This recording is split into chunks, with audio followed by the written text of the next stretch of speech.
Hey everyone, it's Lil Kev with another Trailblazer video, and today we'll be looking at the Fremennik region just to see what content's available there. But before we get started, if you guys are looking for a place to chat, ask questions, and kind of theory craft for the upcoming league, feel free to join my Discord.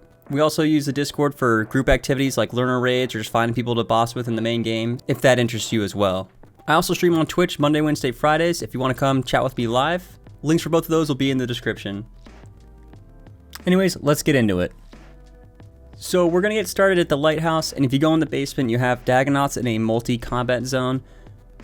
I always like to bring my cannon here to train Slayer, so it's really fast XP with that, but you're going to need Asgarnia and Keldergrim to use the cannon, so that would lock in all of your region choices at that point.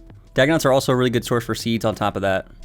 As we go upstairs here, you have this NPC, which has like a general store. It might be useful here and there, but you really come here for the god books. So you will have access to god books with the Fremennik Region unlock, but you're limited only by if you're able to get those pages from clue scrolls. So you might run into an issue there depending on your other regions you choose, how many clues you're able to do and such, and how lucky you get. But that is still a possibility for anyone that picks this region. Moving to the east, you have the this is like the enchanted lyre altar thing where you go and recharge your lyre for teleports. It's only specific to Fremennik, but I guess it's worth noting. You have the POH portal, which could be really useful early on before you get these other teleports to the Fremennik areas. All the way to the east side, there's the Slayer Cave. Mostly low to mid-level Slayer monsters, but early mid-game, it's really good for a lot of resources like herbs, seeds, and some alkables. You also get leaf-bladed equipment from Turos and Kurasks. So Weiss is part of Fremennik, however, you're going to need Asgarnia in order to have access to it. That's because making friends with my arm, the quest is not auto-completed when you unlock Fremennik. You're going to need to do the quest within the league in order to get to Weiss. Weiss is really useful because it has a disease-free herb patch when you have the Fire of Nourishment set up. It also gives you access to the Basalt Mine, where you have those different types of salts that can be turned into the teleports for Weiss and Troll Stronghold. On top of that, they're used for the other everlasting fires throughout the game, such as the one on Godwar's Dungeon that prevents your stats being reduced, or the one in the Mortmire Swamp that prevents the gas from spoiling your food. Now we're down in the Relica area. You have thieving stalls, which really don't give you that great loot, but they are technically the best drop rate for the thieving pet, so if that interests you, then go right ahead. You have to mine up here with some rocks, but then like if you want to deposit it, there's this NPC down here that works as a deposit box, but you can't withdraw anything from your bank. The helm shop gives you some Fremennik helms, if you want to buy it, I guess. There is a sand pit that you can use for crafting. It's not the only one in the game, but that's an option. Otherwise, there's not much else going on. There's the agility course at level 80, so that might end up being your best agility training spot, depending on your regions. But yeah, let's go look at the other areas now. On Waterbirth Island, you have Snapecrest ground spawns, so you might find this useful to get your secondaries to make prayer potions. Going down into the dungeon, you have more Dagannoths, which might be a better place to train if you're not cannoning because it is single-way combat down here. But as you keep going down this dungeon, you will find the Dagannoth Kings. This is where you get your Berserker, your Archer, Seers, and Warrior Ring. This is also the only spot to get a Dragon Axe, and the general loot is pretty good. And with the Elite Diaries, you get noted Dagannoth Bones, which are very good for prayer training. And one great thing that we found out this week from Jagex is that the Dagannoth Kings will be instanced, so you're not going to run into any issues with competition here. You just go right in, and whatever world you're on, those DKs are yours. Moving over to Lunar Isle, you obviously unlock the quests that give you the Lunar Spellbook.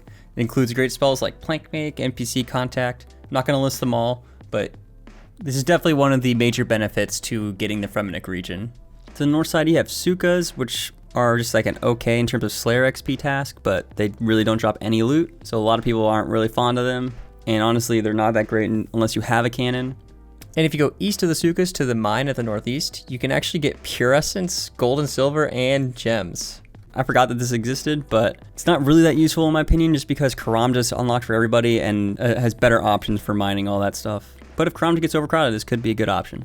In the main Lunar Isle town area, the big thing is obviously the rune shop. Going to be a good place to buy any runes you need. And then moving south, you have the Astral Altar. It's a good spot to train your rune crafting, especially if you don't have access to ZMI or the Abyss. Moving over to Pirates Cove, you have just a lot of Moss Giants here. So this might be something you want to explore for your early combat training. The next location is going to be Netis and Yatiso. I think I'm pronouncing those right. Netis is really good for cooking and smithing training. You have the oven and the furnace right close to a bank there. One place that I actually used to train back in like the RS2 days were yaks. They're higher HP, really low level monsters, so you can gain a lot of combat XP pretty easily here. To the north of both of these settlements, you have ice trolls, which are a really good slayer task, especially if you have a cannon. They have good loot like granite shield, rune kite shields, various like seeds and other resource drops. And there's also like a singular runite rock with a bunch of coal around it. I don't know if that's gonna be any good, but it's good just to point out. Over on Yatiso, there's like a fishing shop and an armor shop that sells mithril, nothing really special there. There is a pretty large mine that has a bunch of addy ores, but if you go to the north side of the mine, the trolls there are aggressive, so they could be pretty annoying to deal with. And then on the docks is actually a lot of shark fishing spots, pretty close to the bank, so pretty good spot to get some high healing food. Now, okay, we're gonna talk about the thing that a lot of people I think are kind of overhyping. It might be just my opinion, I could be totally wrong, but that's gonna be Miscellanea. You have kingdom management, obviously, is the big thing here. Passive resource collection gets you a lot of things like herbs, hardwood logs, maple logs for fletching, cooked, uncooked fish. I'm sure most people are aware of what the benefits here are. The issue I see with it is that you only have 2 months during the league for Miscellanea to build up resources, and the resource collection here is pretty slow. The thing to consider is that you're going to want to get these resources elsewhere through, say, PVM drops or skilling, because those are faster methods of getting those items. It's not to say that Miscellanea is useless, it's still nice to have that passive resource collection, but I just think you shouldn't rely on it for your resources. It also requires some GP being fed into the coffers for you to get the most benefit out of it. So if you don't have a good GP source like early on in the game, you're really not going to get much benefit from Miscellanea. On Etcetera, you also have a bush patch and a spirit tree patch to get around, and then the bush is good for getting secondaries for herblore. All right, now we'll look at kind of just like outskirt areas here. Northeast of Relica, there is the rock crabs, which are really good for AFK combat training, especially early on in the account. North of that, you have the polar hunter area. A lot of different options to train hunter here, and it could be your best option depending on your region choices. We'll travel with this guy up to the iceberg. The only real content here is the agility course, which can be done at level 30. Kind of an annoying course, but it does give you the best rate at the agility pet, so I guess it's something to consider. All right, the next big thing that people think of when they see this region is going to be Vorkath. Vorkath's drops are really good. You get a lot of alkables, a bunch of dragonhide for crafting training, also a really good source of rune and dragon dart tips for anyone interested or trying to use a blowpipe in the league. This is one of the better options for dart tips because they do drop in pretty large quantities. However, you're really only looking at like 100 to 200 dart tips per hour if you're on rate. So you're gonna have to do a lot of Vorkath to get a healthy stack of darts. But there could be an ammo saving relic that we don't know about that completely changes the approach to dart usage. But you do get an assembler from Vorkath. The animal magnetism quest is auto-completed if you unlock Fremennik. So that'll be really useful to save on ammo. So as I mentioned earlier, once you finish the Fremennik Exiles quest, you have access to Basilisk Knights. You have to unlock them as a Slayer task to do, but once you do, that will let you fight them and potentially get a Basilisk Jaw, and then create the Netis face guard. Over by the windswept tree, if you dig, you get into this little underground area, and you have Brine Rats. It's a lower level Slayer task, but they do drop the Brine Saber, which is a little bit better than a Rune Scimitar, so you might want to explore going for that. And the last place we're going to look at is Keldergrim. Keldergrim has the Blast Furnace, which is normally useful for the ore shop, but JMods have confirmed that the ore shop will not be stocked during League, because I guess they wanted people to get ores from other methods. So don't rely on that to get ores. It's still going to be useful for smithing training. Just note that 2 very useful items that you would normally have, those being the ice gloves and the goldsmith gauntlets, are obtainable outside of Fremennik. The ice gloves are in Asgarnia, which reduce kind of the tediousness with doing blast furnace, because then you don't have to use the buckets of water to cool off the bars. And then the goldsmith gauntlets increase the XP rates if you're smelting gold bars. It doesn't affect the mechanics of the blast furnace, but they are nice to have for the XP rate. And then the other notable thing in Keldergrim is the stonemason, which is pretty much just a construction shop.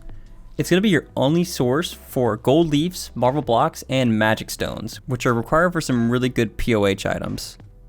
Things like the Ornate Jewelry Box, Ornate Rejuvenation Pool, Portal Nexus, Ancient or Lunar Altars all require some or all these items. So I wanted to look at what were the best items you can build in your POH without having Fremennik unlocked. In terms of teleports, you can still build the individual portals, you just can't have the singular portal nexus at all. For your altar, the best you can do is a limestone altar, and that's as long as you have Tyrannid, Moritania, or Keldergrim unlocked to source limestone. The best pool you can build with limestone is the rejuvenation pool, and that restores special attack, run energy, and prayer. For that, you're still going to need 10 stamina potions, so if you have Asgarnia, that's pretty easy to get.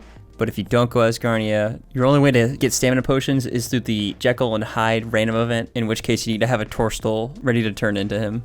Then the best jewelry box without Keldergrim is going to be the basic jewelry box, and all that includes is a games necklace and a ring of dueling. So it's not to say that you need Fremennik to have a good POH, you just can't get the top of the line items for it. If your plans don't include Fremennik, you'll still get a lot of utility out of your player-owned house. And that's going to wrap up the video, guys. In my opinion, Fremennik doesn't seem to have the highest value on an individual basis, but I do see its utility in how you pair it with your other region unlocks. And that's all going to depend on what you personally want to accomplish during League, whether that's fighting specific bosses, going for League points, and so on. If you have any questions or comments for this video, please leave a comment below. Again, if you want to get into greater detail to theorycraft, discuss leagues, or if you're even just looking for some group activities to do in the main game, feel free to join my Discord server. I also stream on Twitch Monday, Wednesday, Friday if you want to hang out with me there. Links for both are going to be in the description. Also, if you're enjoying the content so far, please consider subscribing to the channel and liking the video. Any interaction helps push these videos out to new viewers and grows the channel, and I'd really appreciate it. Anyways, thanks again for watching, and I'll catch you guys in the next one.